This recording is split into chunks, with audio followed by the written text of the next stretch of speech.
Condoléances du peuple sénégalais suite au rappel à Dieu du père du président de la transition, le colonel Assimi Goïta. Le message est porté par 4 membres du gouvernement sénégalais. La délégation a été reçue ce dimanche par le président de la transition, chef de l'État.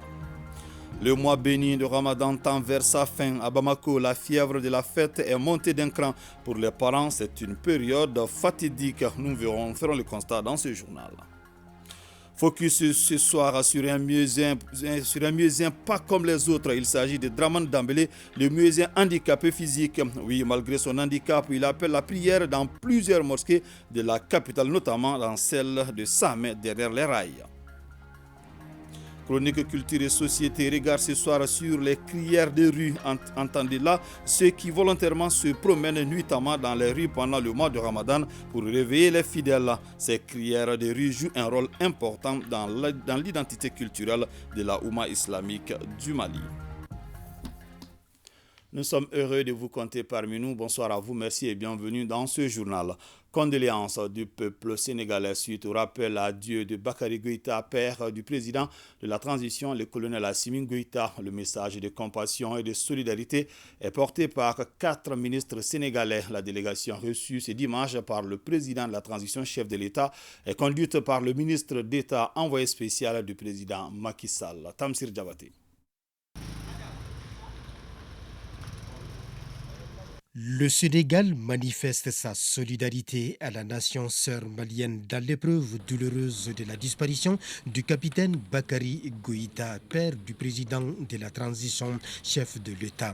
Le peuple et le gouvernement du Sénégal se joignent ainsi à leur chef de l'État, Macky Sall, pour exprimer leur compassion et leur sympathie au peuple malien. D'où la présence de 4 ministres de la République du Sénégal aux côtés du président Goïta. Ce dimanche 16 avril 2023.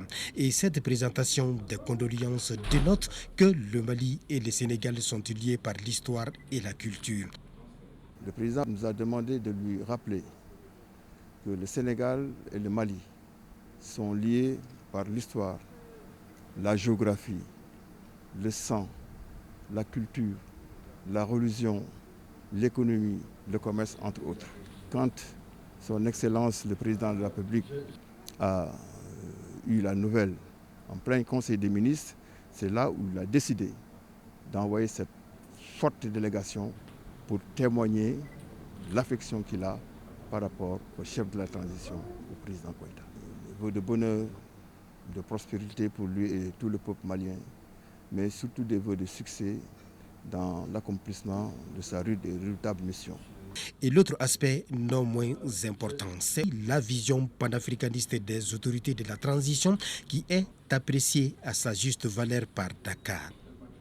Mais au-delà, l'idéal du panafricanisme pour une Afrique libre, une Afrique prospère, une Afrique unie, fondamentalement ancrée dans les valeurs du panafricanisme.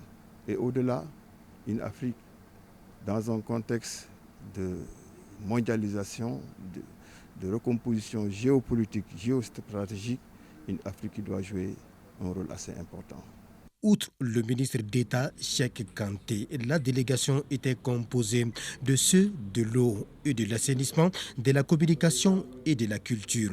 La délégation a ainsi remis la lettre de condoléances du président Macky Sall au président de la transition, colonel Assimi Goïta. Pour le président Assimi Goïta, c'est un geste fort et inoubliable, surtout en pareille circonstance qu'est la mort. La formation des acteurs de la santé, l'implication de la Direction générale de la santé et de l'hygiène publique dans la gestion des subventions du Fonds mondial de lutte contre le sida, le paludisme et la tuberculose sont entre autres recommandations issues des travaux de l'atelier de réflexion sur la mobilisation et la gestion de ces fonds. Le point avec Koumba Sissé. C'est pour trouver des solutions aux difficultés dans la gestion des subventions du Fonds mondial de lutte contre le sida, le paludisme et la tuberculose que les acteurs de la santé et leurs partenaires se sont concertés pendant 2 jours. À l'issue des travaux, plusieurs propositions visant à améliorer la confiance entre les 2 parties ont été faites. Elles concernent entre autres les procédures de décaissement et de justification du Fonds mondial. Il a été recommandé véritablement de former les acteurs pour que nous puissions, le restant des fonds qui sont à disposition pour, avant la clôture de la 3e subvention, puisse être utilisé à bon escient et au bénéfice de la population. Au cours des échanges, il a été retenu de mettre en tout cas la Direction générale de la santé et de l'hygiène publique au cœur des interventions. Au dire des autorités de la santé, la nouvelle planification en cours d'élaboration pour la mobilisation du nouveau fonds tiendra en compte ces recommandations afin que le Mali puisse honorer son engagement dans la lutte contre ces 3 maladies. Nous allons créer un cadre en tout cas de collaboration entre les différents intervenants qui vont se réunir de façon périodique pour le suivi en tout cas de ces subventions. L'équité en matière d'accès des services de santé, l'équité en matière bien entendu de sexe, pour dire encore une fois que le genre sera pris en compte bien entendu dans l'écriture, et c'est déjà dedans, puisque l'écriture, la nouvelle note conceptuelle a déjà débuté plus ou moins depuis le samedi à l'OMS. Cet atelier a été organisé par la Direction générale de la santé et de l'hygiène publique avec l'appui financier de l'ONU-SIDA. Après l'étape du district de Bamako, l'opération Ramadan solidaire de la BDM-SA s'élargit à l'intérieur du pays.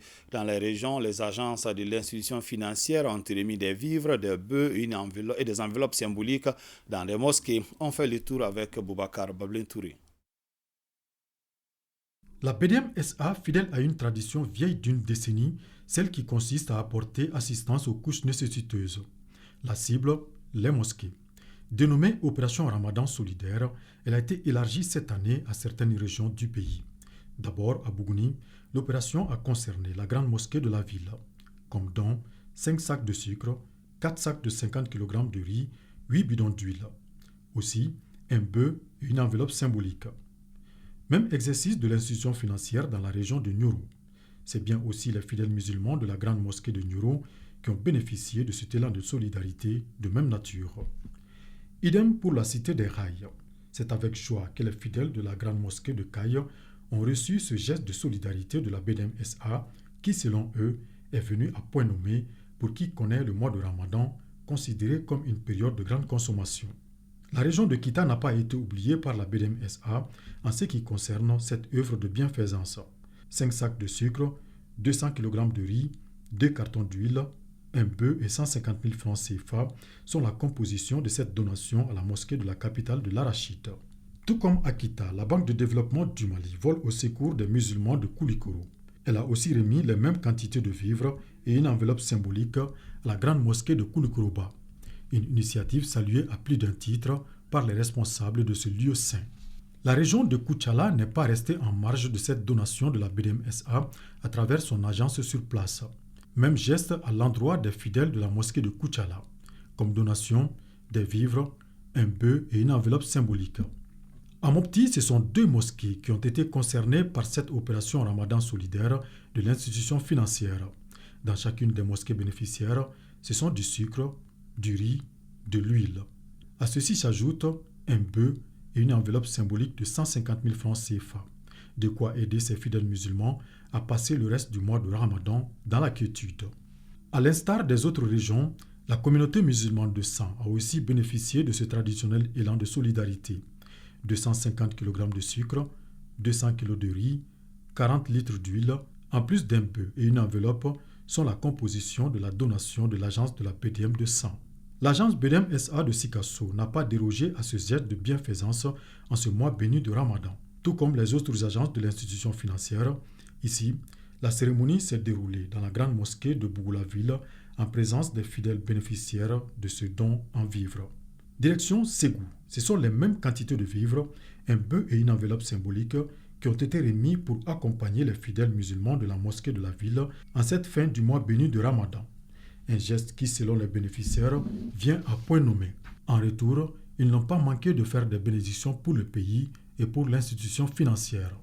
Dans la cité des 333 saints, c'est la mosquée Djingareber qui a été ciblée par la BDM-SA pour cette 10e édition de l'opération Ramadan solidaire. Occasion pour le substitut de l'imam de la mosquée de remercier les responsables de la BDM-SA pour cette action humanitaire qui cadre parfaitement avec les idéaux de l'islam qui est une religion de partage. Dans chacune de ces régions où la donation a été faite, tous ont formulé des bénédictions, d'abord pour le pays et aussi pour la BDMSA pour avoir pensé à aider les musulmans à mieux fêter. Le mois béni de Ramadan tend vers sa fin. À Bamako, la fièvre de la fête est montée d'un cran. Pour les parents, c'est une période fatidique car l'air est à la recherche de tenues pour l'Aïd el-Fitr. Awa Adaman Koulibaly et Tchedje Kamara ont fait le constat. La dernière décade du mois de Ramadan est définie comme un temps de pleine soumission et de prière. Il s'agit bien là de la nuit. Le jour affiche un tout autre décor. L'ambiance et l'engouement dans le grand marché de Bamako annoncent que le jeûne musulman tire vers sa fin. Pères et mères de famille, tous s'activent pour dénicher la tenue parfaite pour leur progéniture. Je suis là pour mon habit de fête. Comme toutes les années, je viens pour acheter le bazar. Je préfère beaucoup le bazar par rapport à les autres habits. Le prix est très bon, le prix est normal comme les autres années. C'est le finissant de la bazin. An ka denmisɛnninw ka so kɛra o de couleur damadɔ fɔ k'olu dɔ fara l'olu kan mais an bɛ couleur min kɔni kɔ an y'o sɔrɔ an b'a san prix kɔrɔ min na. Si d'autres choisissent le bazin, certains optent pour les friperies de premier choix. Là, les clients se plaignent des prix. N nana ka na denmisɛnninw ka finiw ɲini sugu prix ma nɔgɔ en vrai dit a ma nɔgɔ dɛ mais komi ni seliko don denmisɛnninw t'u masaw ka sɛgɛn dɔn hali n'i b'i yɛrɛ faga i b'a dun k'a daminɛ 11 ans na u b'olu di 800 na. Bon, k'a daminɛ 5 ans ninnu na ka jigin u b'olu di 700. Bon, musomanin ɔrɔbu ninnu 5000 francs. An nana sugu la sugu ka gɛlɛn dɛ gɛlɛya bɛ yen yɛrɛ de foyi tɛ se ka sa wa n'i ko min ka dɔ bɔ a la u bɛ n'o ma fɛn fara kan u t'o bɔ a la sisan an yɛrɛ nana yan u bɛ k'a fɔ ko kelen ko 1,200 tapetini yɛrɛ la. Les vendeurs sont conscients de la flambée des prix mais n'y peuvent rien. Disent-ils, les balles sont chères et à perte. Sugu man di hali kelen. Ne yɛrɛ la tabali fa ne sanni tɛ ka kɛ dɛ a ta prix ka gɛlɛn tiɲɛ yɛrɛ la an fana bɛ dɔɔnin fara a ta prix kan walasa an fana ka 20 ni 30 ni sɔrɔ n'o tɛ ala yɛrɛ tɛ ka tɔnɔ bɛrɛ sɔrɔ. Bali ye garijɛgɛ ko de kuma dɔ la a bɛ ɲa i yɛrɛ hakili la min tɛ bɔ a kɔnɔ o bɛ bɔ a kɔnɔ mais kuma dɔ la a bɛ k'i kɔnɔ min b'a kɔnɔ o tɛ bɔ a kɔnɔ. Clients bɛɛ bɛ ka boli dɛ ko san minɛn da ka gɛlɛn minɛn yɛrɛ de prix ka ca sisan bari an bɛ bali dɔw san 75,000 n'a fɔra k'an k'o ta ko k'o feere o puis fana n'an b'a paase bitigi saraw bɛ bɔ a la courant wariw bɛ bɔ a la dumuni wariw bɛ bɔ a la an yɛrɛ se ma ko tɛ. Une ambiance particulière règne dans ce haut lieu de commerce bamakois. Le marché et ses rues adjacentes sont envahis par une marée humaine. Cette boutique de prêt-à-porter industriel est bondée de femmes. Korotumu, l'une d'entre elles, cherche un deuxième accoutrement pour ses bambins. Pour elle, le prix est resté intact. À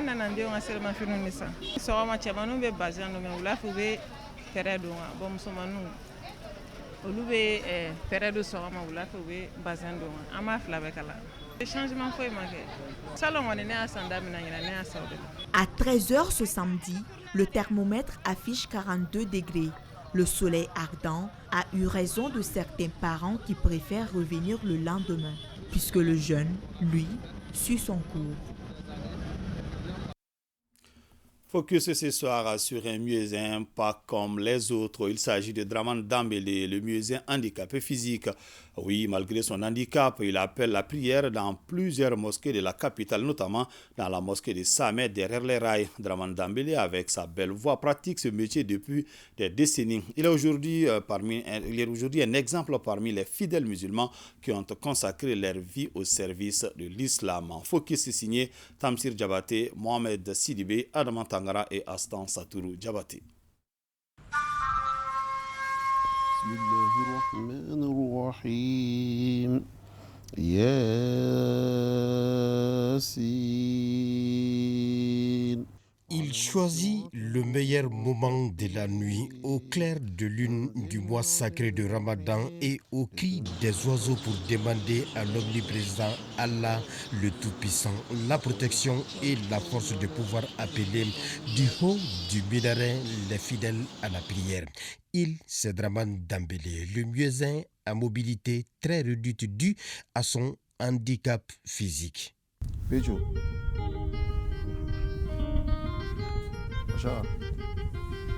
Au revoir. Hélas, pour quitter sa natte de prière et monter sur sa moto tricycle, il demande parfois assistance à ses enfants, dont le plus âgé est une fille de 15 ans.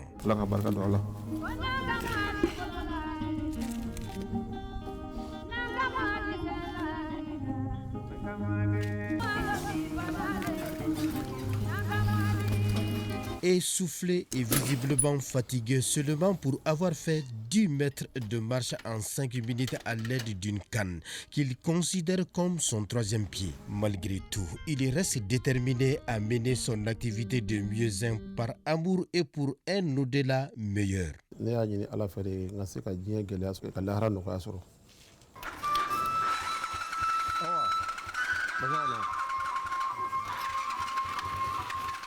Justement, cela fait 3 décennies que Dramane Dambélé appelle à la prière 5 fois par jour entre le lever et le coucher du soleil. Aujourd'hui, âgé de 54 ans, il ne se souvient pas durant les 30 années de carrière d'un jour où il n'a pas accompli son devoir de mieux-être.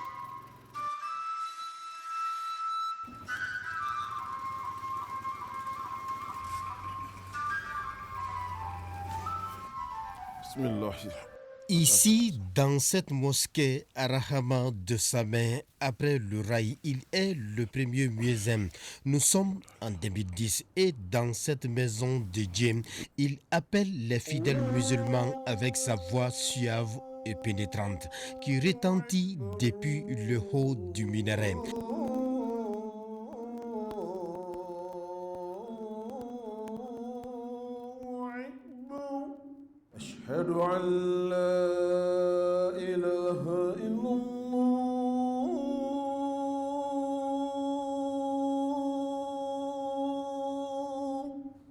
Et cette voix ne laisse ni les fidèles musulmans, ni les arbres et même les animaux indifférents.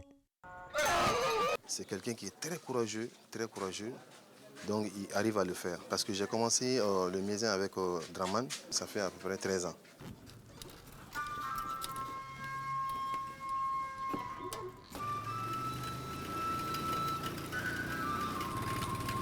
Après la prière, c'est ici, à quelques 200 mètres de la mosquée, que le muezzin handicapé physique Dramane Dambélé passe la journée avec sa famille. Et la question que l'on se pose, pour quelle fin?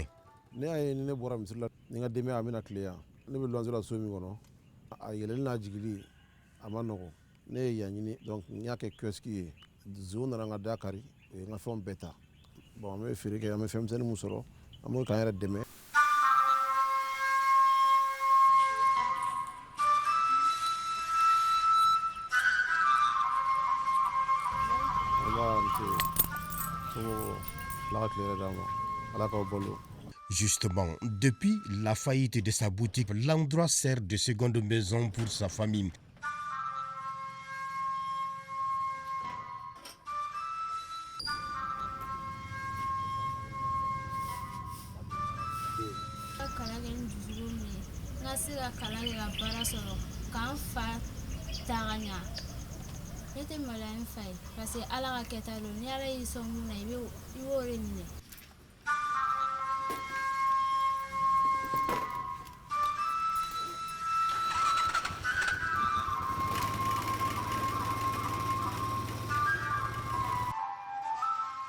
Nous voici donc sur son chantier à Samé Sogonafi. Oui, le quinquagénaire se souvient que c'est depuis 13 ans qu'il est en train de construire, mais n'a aucune idée du coût des investissements qu'il a fait dans son chantier.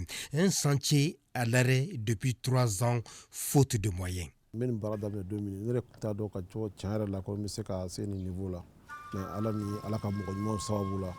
Vraiment à ce niveau-là.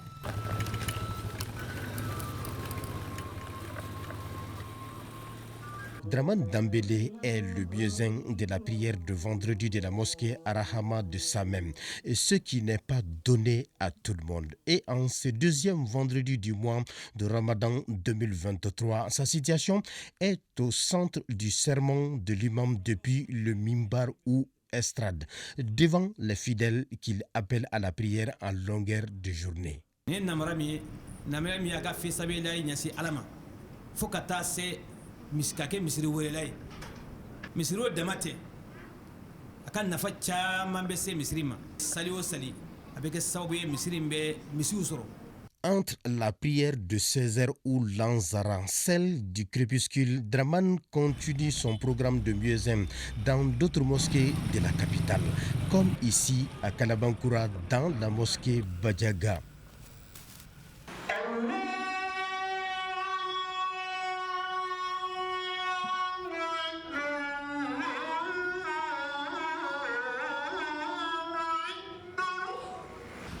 San fina k'a to yan an hakili b'a la an b'a dɔn lusiratɔ don an bɛɛ hamina jɔrɔ la mais alhamdulilayi waatinin kɔfɛ a y'an wele k'a ɲuman sera an balimakɛ an n'a jɛra ala ko de la. Le muezzin handicapé physique peut dépenser par jour 2000 francs CFA dans le carburant, soit 60 000 par mois. La mosquée d'Arahaman de Sabin lui verse une prime mensuelle de 7500 francs CFA.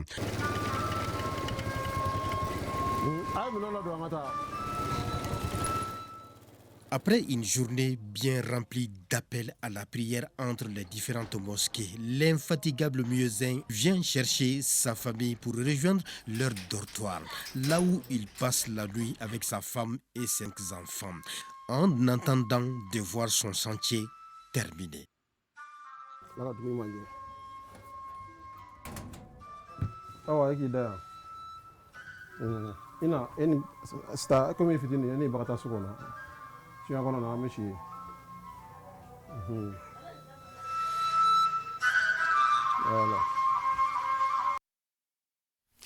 Bon courage à Dramane Dambélé.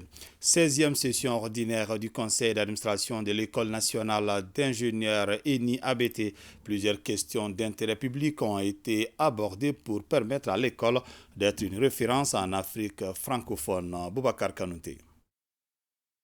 Malgré le contexte peu reluisant, ce temple du savoir qu'est l'École nationale d'ingénieurs ENI ABT est rentré de plein pied dans le système LMD et l'établissement a su maintenir le cap, martèlent ses administrateurs en conclave à la faveur de cette session. Au cours des travaux, plusieurs points vont être examinés pour l'émergence de cette école qui fait la fierté du Mali. L'entrée de l'ENI dans ce système constitue un changement de paradigme et d'approche, mais laisse intacte sa vocation première de formation d'ingénieurs. Nos travaux porteront, après l'examen et l'adoption de l'ordre du jour, sur l'examen et l'adoption du procès verbal de la 15e session du conseil d'administration, du point d'exécution des recommandations de la 15e session du conseil d'administration, l'adoption du contrat de performance de l'ENI ABT. L'ENI est convoitée depuis les premières heures de sa création le 14 avril 1939. Aujourd'hui, elle accueille des étudiants de 8 nationalités dans les différentes filières. Les leitmotifs demeurent le transfert des compétences. C'est pourquoi l'ENI ABT mise beaucoup sur le partenariat avec d'autres structures. L'ENI continue à s'améliorer et continue à moderniser non seulement son administration, continue aussi à augmenter la qualité des ateliers et des laboratoires. Nous avons eu un programme avec la Banque mondiale, le programme PADES, qui nous a permis d'acquérir beaucoup d'équipements. Nous sommes en train de construire un centre d'innovation. Ce centre-là va finir cette année. L'École nationale d'ingénieurs Abdraman Babatouré a un effectif de 2632 étudiants, y compris des professionnels. Sa vocation est la formation d'une élite consciente dévouée pour le rayonnement du continent africain. La coalition malienne a publié ce que vous payez a tenu ce vendredi une rencontre d'échange avec le comité de pilotage de l'initiative pour la transparence dans les industries extractives. La rencontre a porté sur les enjeux de l'exploitation des minerais de transition énergétique au Mali, notamment le lithium. Bemba Sibi. Avec plusieurs mines d'or industrielles en activité, l'or ne brille pas totalement pour les Maliens. Fort de ce constat, la coalition malienne, publiée Ce que vous payez, mène la réflexion avec le comité de pilotage de l'ETIE, l'initiative pour la transparence dans les industries extractives au Mali, pour que le secteur du lithium en cours de développement dans notre pays puisse profiter pleinement aux Maliens. Nous avons estimé que ce minerai de la transition, ce minerai stratégique, doit également jouer un rôle stratégique dans le développement du Mali. Pour ce faire, Nous n'entendons pas voir le transport encore à l'état brut de ce minerai-là. Nous pensons que le lithium doit être d'abord transformé ici pour faire en sorte que nous puissions bénéficier de tous les avantages liés à l'exploitation du lithium. Extraire et transformer le lithium au Mali, une vision idyllique qui cadre avec celle adoptée par les autorités pour l'exploitation des ressources minières. La vision, n'est-ce pas, du département, dont l'une des raisons essentielles, c'est de promouvoir après l'or, n'est-ce pas, ce lithium qui est vraiment aujourd'hui un métal très précieux. Aujourd'hui, l'une des notions essentielles, n'est-ce pas, de notre secteur minier, c'est vraiment la transparence. Et je pense que RENU aujourd'hui, à travers les différents acteurs du comité de pilotage, ce n'est aussi que de promouvoir, n'est-ce pas, la transparence autour des industries extractives. La transparence, l'un des enjeux de ce secteur en développement avec l'augmentation des besoins en véhicules et batteries électriques, entre autres produits fabriqués à base de lithium. Lancement dans la capitale de l'or blanc de la troisième phase du projet autonomisation des femmes et des jeunes agriculteurs et vulnérables dans les régions de Koutiala et San. Le projet est initié par l'ONG Ahmed avec un financement de 950 millions de francs CFA pour 4 ans. Brima Kone. Pour une durée de 4 ans, le projet autonomisation des femmes et des jeunes agriculteurs vulnérables dans les régions de Koutiala et San phase 3 est une initiative de l'ONG Ahmed financée à 950 millions de francs CFA par Rise Against Hunger. L'objectif est d'améliorer la sécurité alimentaire des bénéficiaires à travers leur accès à des parcelles agricoles sécurisées, à la propriété du bétail et aux technologies innovantes. Ce programme vise à faire en sorte qu'on développe des activités génératrices de revenus pour les jeunes en milieu rural, dans l'élevage de la volaille, dans les activités maraîchères, dans plusieurs autres activités de start-up qui permettent à la jeunesse d'améliorer leurs revenus substantiellement. Et c'est la même chose pour les femmes rurales. Les phases précédentes du projet autonomisation des femmes et des jeunes agriculteurs vulnérables ont permis d'enregistrer des avancées significatives. La réussite de cette troisième phase devra passer par une forte implication des associations villageoises et des maires des communes bénéficiaires. We wanted to continue the activities. Nous voulons aussi étendre le travail excellent qui a été fait précédemment dans les autres communautés à de nouvelles communautés, à cause des bons résultats qui ont été enregistrés dans la première et la deuxième phase. Ce lancement vient donc à point nommé pour nous permettre de nous approprier des méthodes de valorisation des femmes pour accélérer le développement socio-économique. Cette cérémonie de lancement est marquée par la visite des stands garnis de produits made by l'ONG Ahmed et la remise de motos à certains agents chargés de la mise en œuvre du projet. Dans la région de Taoudéni, le projet de la nouvelle constitution est restitué aux légitimités traditionnelles. C'est le chef de l'exécutif régional qui s'est prêté à l'exercice, Chirfi Moulaïdra. Dans le cadre de la vulgarisation de la nouvelle constitution, le gouverneur de la région de Taoudéni a échangé avec les légitimités traditionnelles sur le projet de constitution. Plusieurs points ont fait l'objet d'échanges, notamment le rôle des légitimités, la place de la langue nationale, le découpage territorial, entre autres. Les légitimités traditionnelles de Taoudéni s'engagent à restituer le projet de constitution auprès des populations pour que le oui l'emporte lors des référendums. Depuis que l'équipe s'est installée, on a réellement changé, on a senti les changements. Jusqu'aujourd'hui, chaque jour, on sent un autre changement vers celui d'hier. Nous, les chefs de fraction, ces insignes nous identifient facilement et nous valorisent. Nous n'avions pas cette reconnaissance avant. L'État nous a valorisés et on va l'honorer à notre tour. Pour le chef de l'exécutif régional, les légitimités doivent soutenir la transition car cette constitution est bonne pour notre pays. Cette réunion est la troisième du genre à laquelle Taoudéni a participé. Nous avons participé à Mopti et à Bamako. Vraiment, nous sommes favorables à ce projet de constitution. On le soutient et chacun d'entre nous doit œuvrer pour l'expliquer à ses communautés à la base. C'est le manque d'informations qui amène le doute au sein des gens. Et pour cela, il ne faut pas perdre le temps, que chacun se mette en mission pour une large explication au niveau de toutes les communautés pour que les gens puissent bien comprendre les projets de constitution. Désormais, les légitimités de la région de Todoni sont en mission de restitution de la constitution dans les campements et fractions pour une adhésion massive des populations. Le quartier Angamali dans la ville de Kidal est doté d'un fourrage équipé obtenu dans le cadre du projet d'appui à la résilience. Ces fourrages soulagera considérablement l'association des maraîchers Bara du quartier Angamali de Kidal. La correspondance de Sidi El-Medi Ag Al-Baka et Atayoub Ag Mohamed. Pour un coût global de plus de 20 millions de francs CFA, ce projet vise à contribuer à l'amélioration de la productivité du périmètre maraîcher de l'association Bara d'Angamali. Il s'agit de la réalisation d'un forage équipé d'un château d'eau pour relancer les activités génératrices de revenus. Une initiative saluée à plus d'un titre par le chef de l'exécutif régional. Un sentiment de profonde gratitude que de recevoir ce grand ouvrage, des soins du partenaire international qui est l'AMINUSMA, au profit des femmes de la commune urbaine de Kidal, mais aussi et surtout au profit des personnes déplacées internes qui, à mon sens, pourront bénéficier davantage. Ce projet va sans aucun doute donner un nouveau souffle à l'association Bara. Il va créer des emplois en renforçant l'économie locale. C'est un projet qui vient en appui aux populations vulnérables, particulièrement les femmes qui, dans un passé récent, éprouvaient beaucoup de difficultés pour pouvoir prendre de l'eau, arroser leurs plantes. Et ce projet vient les soulager, mais permet surtout de produire davantage et mieux. L'AMINUSMA encourage le vivre ensemble, mais aussi accompagne les initiatives qui concourent à la réduction de la pauvreté dans la région de Kidal.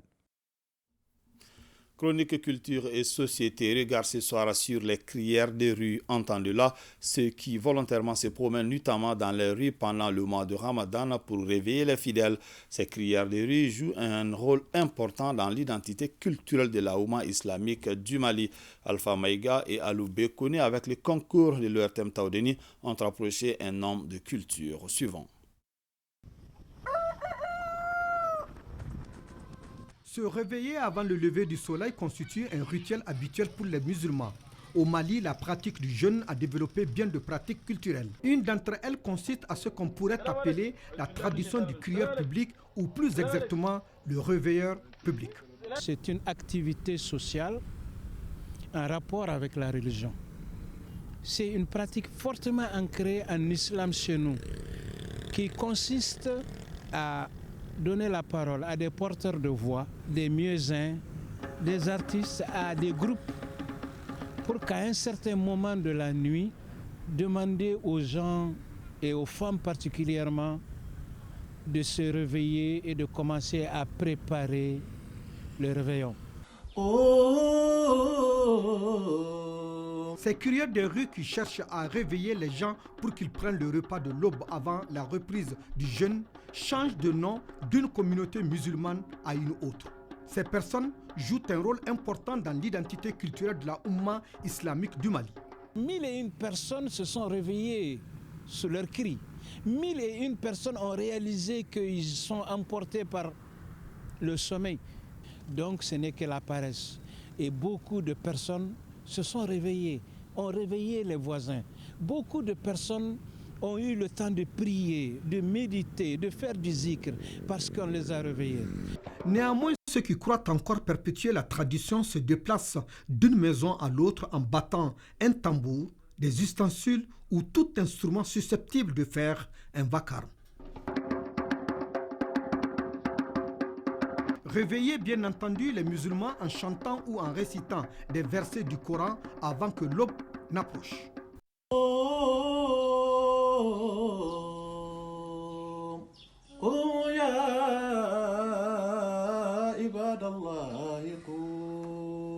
Par exemple, quand ils disent rencontrer le bonheur de Laylatul Qadri, Hayrun min alf shahrin, cherchez cette nuit qui vaut mieux que 1000 nuits.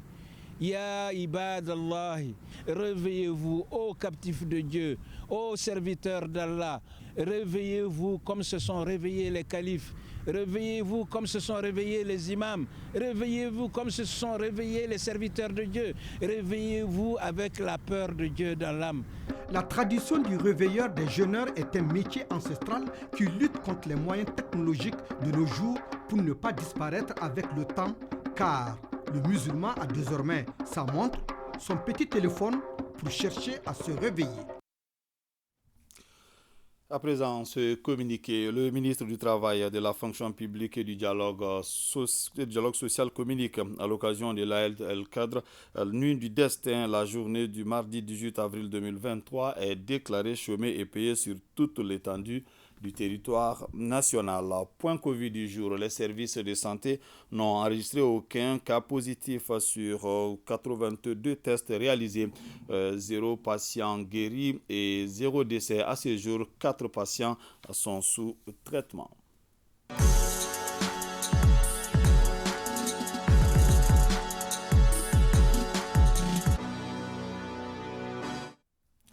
À présent, la page sport, et c'est avec vous, Strakatou Sissé. Bonsoir. Bonsoir, Fousseini Tonkara, et bonsoir à tous. Championnat national de Ligue 1 cet après-midi à Bougouni, au compte de la 15e journée. L'AS Black Star de Badalabougou a été battu 1-0 par l'AS Real. Le Djoliba AC garde la tête de la Ligue 1 avec 29 points, suivi de l'AS Real 22 points, deuxième 26 points et un match en retard, et de l'AS Bakarian de Baraouli, troisième 24 points. Sachez que cet après-midi à Kouloukourou, en match en retard de la 14e journée, l'AS Police a frappé un grand coup en dominant l'équipe des 11 créateurs de Nyarela, 2-1. Du handball avec le Challenge, trophée réservé aux catégories des moins de 18 et 20 ans filles. Le top départ sera donné ce mercredi à Bamako. 3 poules sont constituées. Le Mali est dans la poule B avec la Guinée et la Guinée-Bissau. 9 pays participent à ce Challenge trophée, à savoir le Sénégal, la Gambie, le Cap-Vert, la Sierra Leone, la Guinée, le Maroc, la Mauritanie, la Guinée-Bissau et le Mali. Notre pays joue justement son premier match le 19 avril face à la Guinée. Le palais des sports Salamatou Maïga vibrera au rythme du handball du 19 au 23 avril prochain. Merci beaucoup, Sarakatou, pour ces détails. Je vous en prie. À suivre dans nos programmes, questions d'actualité sur la nouvelle carte nationale d'identité biométrique dont la remise a été lancée en début de semaine. 3 fonctionnalités en elle seule. Cette carte sert désormais de document de voyage, de carte d'électeur et de carte NINA. Sa validité est de 5 ans. Tout sur la carte nationale d'identité. C'est dans Questions d'actualité, un débat animé par Sira Bachili. C'est donc la fin de ce journal. Merci de l'avoir suivi. Que le bon Dieu nous protège.